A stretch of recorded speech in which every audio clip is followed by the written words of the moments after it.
Donald Trump's massive victory has sent the Democratic Party into spiral, so much that a Democratic congressman from Massachusetts was bashing on his own party for losing and sucking so bad as they are currently. The brother Seth Moulton is his name. He's the congressman to the, I believe, the 6th congressional district. Yes, 6th congressional district, covering part of the North Shore. And he lives in Salem, which is the satanic capital of the world.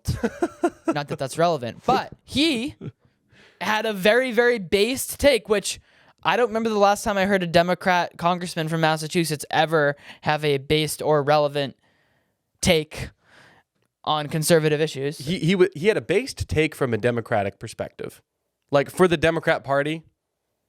Well, the original take was based. The original take was based. His fixing of it was not so based, but he also didn't apologize. But that's true. He did. Let's get into it. What did he say? So basically, Seth Moulton made some comments about transgender athletes. Well, he made this clarify that he was asked about why the Democrats lost the election, and he was asked about so in the aftermath of the Democrats' horrendous loss in the presidential election. By the way, it wasn't that horrendous on a state level. I mean, on a state level in Massachusetts, the Democrats wiped the floor with Republicans. Let's put that in perspective. So before you Democrats go whining about how you lost, just remember you live in Massachusetts, and according to you, you live in paradise with high taxes, high cost of living, low quality of life. That's your paradise. So to each his own, I suppose. But Seth Moulton from Salem, he has his office out of Salem. He made some comments about what, like you said, when asked, like, why did the Democrats lose? He basically went on to say, well, it's because we basically marginalize. I'm going to read the quote, but we just marginalize. He goes on to say, we marginalize the majority in support of the minority, basically is what he says. So he said, quote, Democrats spend way too much time trying not to offend anyone rather than being brutally honest about the challenges many Americans face. He said this in a piece titled, Devastated Democrats Play the Blame Game. Okay, quote, I have two little girls. I don't want them getting run over on a playing field by a male or formerly male athlete. He doesn't say transgender there. He just says the honest truth. But as a Democrat, I'm supposed to be afraid to say that. What's wrong with that? Nothing wrong with that at all. Well, that's what I'm saying. According to an average common sense person, you would hear that and be like, oh, yeah, that's a pretty average. That's a pretty normal, fair. And for a Democrat, that's pretty based. Like, he was willing to stay. He was like, my favorite part was that he said at the end, I'm not supposed to say that. But but he's acknowledging how crazy it is that he's not supposed to say that. Yeah. And then he goes on, I don't know if this was after backlash or not, but or if this was in the same part, but he says, our party has no problem preaching down to those we disagree with, but a serious problem having real, honest conversations about tough issues. So we can go on and on about berating the majority for believing that men are men and women are women, and we should protect girls and girls' sports. The left he's saying that the left is amazing at berating them for that. But as soon as it actually comes down to tough issues that the average person cares about, the Democrats will cower and not have a good, clear, solid answer. And that's why Donald Trump had such a landslide. And that's why Seth actually answered the question about why did Democrats lose so badly. Normally Democrats avoid questions. He leaned into it and he said the hard truth. Yeah. But I will guarantee you that will gain him votes. It will. Among the average person. Right. Because the claim of the Democratic Party is that they're for the working man. It's the union party. We're for the worker. This is more a classical liberal, I would suppose. Right. Common sense. Yes. Stupid economic policies, stupid social policies, but at least willing to have a debate about it. Yes, and that's why Donald Trump was called the head of the unity party in this election. Was because he was saying those common sense statements just like that. He was saying the things that people were afraid to say. So it brought in those he brought in those not just Republicans, but a lot of independents and maybe even some Democrats that have been demoralized with the Democratic Party, i.e. Tulsi Gabbard, RFK Jr. And he was willing to take advice from different sides that wouldn't have ordinarily been the hardline conservative position, like water, cleaning up the water, or going against the military-industrial complex, or any of those things. So I just think it's so amazing that a Democrat from Massachusetts would say this. What do we think if you guys watching had to guess, what would the response from the Democratic Party be to these wonderful, very common, very logical, very smart comments? What do you think the response would be? Would it be good? Would it be... Well, hey, I think that... I'm going to interrupt you and answer your question. I think if the Democratic Party was smart, I would say Obama would fly Seth Moulton out to Martha's Vineyard, not that far away, so maybe an hour flight or whatever, and sit him down and just do a podcast or have an interview or something. Like, just let him know, like, hey, we as the Democratic Party, we back you up.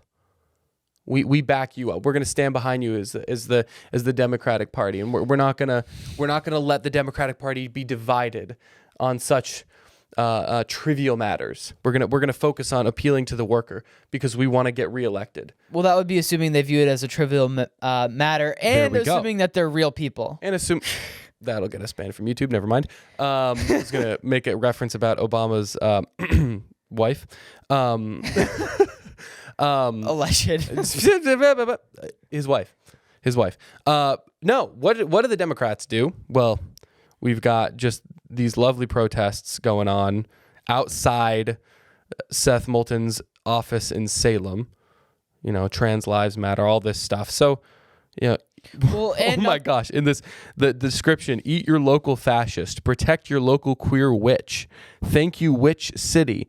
Punks for showing up and showing out for Salem's trans youth, athletes, and combating against the capitalist war machine. So they're calling Seth Moulton a capitalist? What? What does that have to do with the war machine? What does that have to do with the war machine? This is good TV. Oh my gosh, I love this. Dude, this is... What does that have to do with the war machine? Oh my gosh. Sorry for blowing your guys' eardrums out there. But brain. Buzzword. Write it down. Buzzword. Write it down. They go, and it's... I've got a sign.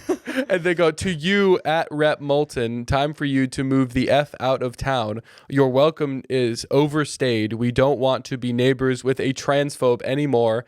F you. So who keeps us safe? We keep us safe. Hashtag trans, hashtag rights, hashtag free Palestine. Of course, you just had to throw that in there. Obviously, the Palestinians would be supportive of their cause. Oh my gosh. Dude, literally, that's so funny. Hashtag trans rights, hashtag free Palestine. Like the two most contradictory hashtags known to man.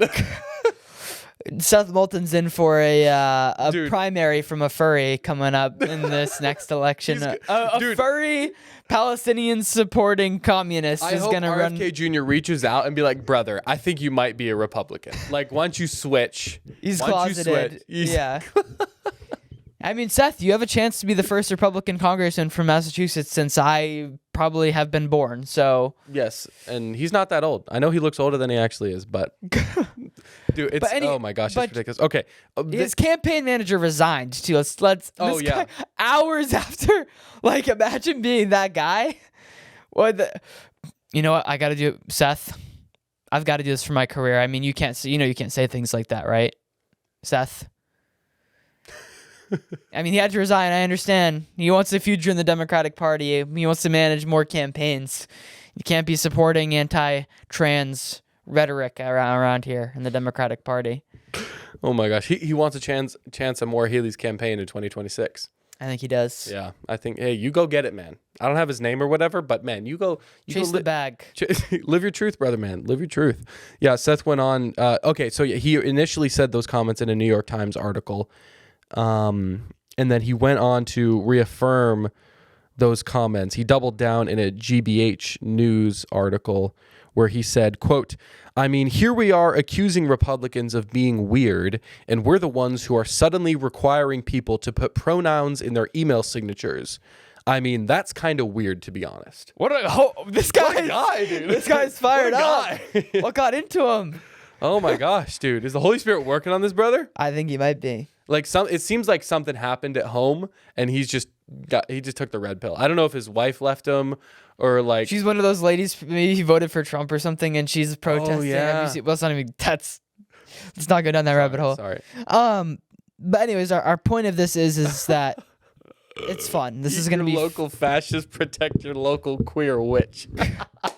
It's going to be a fun 4 years because I love Salem, dude. the Democrats are just going to go crazy and they're going to have a hard time figuring out. They'll find their identity over the next 4 years and it's either going to be a very moderated party or it's going to be just insane. Like they're just going to go even further to the left. They're going to nominate friggin' Pete Buttigieg and AOC for their nomination. Also, I heard Newsom wants to run, but anyway, that would be funny. So our point is that the Democrats are in shambles. They're crazy. We know that they're stupid, and they don't want to have debate. But shout out to a Democrat that is willing to dissent from his own party and speak the truth and not back down. Because there's been people who have come out and spoke, truth like that, but usually I'm sorry, I didn't mean that's not what but he didn't. He doubled down, and the pronouns and bios thing is actually that's more of a fringe issue. Yeah, he said, we cannot protect trans rights and so many other things if we don't start winning elections. You can't win the majority if you ignore their views. Pretty common sense, but revolutionary for the Democratic Party. So let's stop canceling and start having these important conversations. I'm confident we will remain the party that defends all Americans' freedoms, but we need to win to do so effectively. Brother Seth, you are going to realize you are no longer in that party. Time to make a switch. At least follow in RFK Jr.'s footsteps and unenroll from all parties. Just be an independent. I'm an independent, dude. Just join the party. It's fun. Dude, we're free thinkers, brother, man. We're free thinkers. I think you're getting red pilled. I think he is.